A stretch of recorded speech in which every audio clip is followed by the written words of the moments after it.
What do you do if you don't like your voice? How do you improve your voice?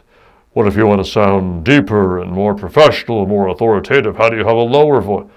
Oh, don't do that. Here's the thing.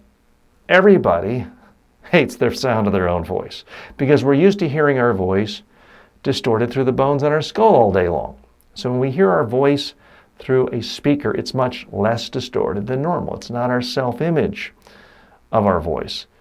So trust me, your voice is likely fine. It's extraordinarily rare that anyone truly has a voice that's awful.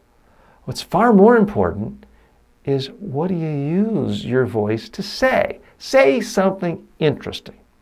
A lot of people have perfectly fine voices.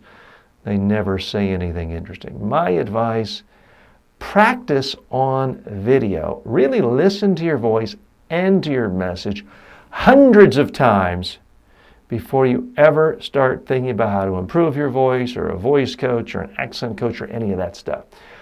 You've got to get used to really listening to your voice. Chances are your voice is perfectly fine. It's your message that probably needs more work.